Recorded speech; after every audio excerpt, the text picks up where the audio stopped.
Hello, my name is Jonathan Smart. I work for Innosonian Europe, the manufacturer of the Brayden Manikin.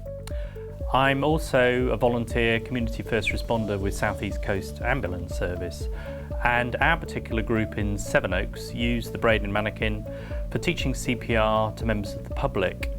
I'm just going to run through now the lights and what they actually mean on the Brayden Manikin.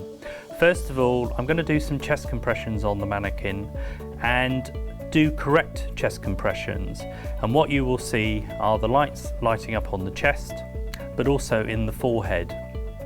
This indicates I'm doing good quality compressions, so I'll just demonstrate now.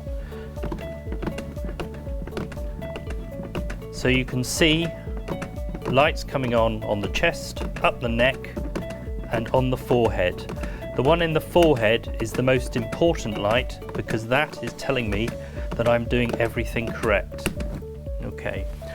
If I go too fast on the chest, the light in the forehead will not come on, but these lights here on the neck and up the side of the head will come on permanently.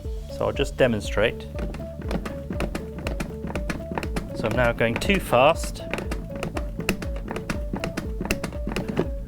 This light stays on, this light did not go on. If I go too slow on the chest, the light in the forehead will not come on, and these lights will pulse up the neck.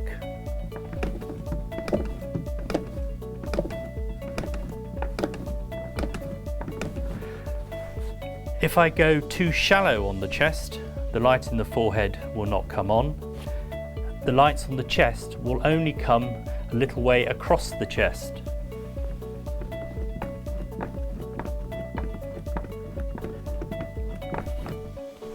If I now go on the chest and I lean on the chest, i.e. there's not incomplete release between compressions, the light in the forehead will not come on.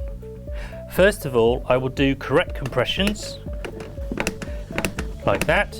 Now I start to lean on the chest and don't release completely between compressions, so there's not enough recoil after each compression. The light in the forehead goes off. Now I go and release correctly and the light on the forehead comes on.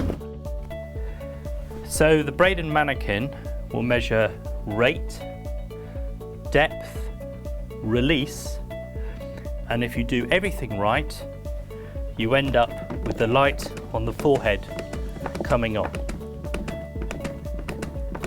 Thank you very much.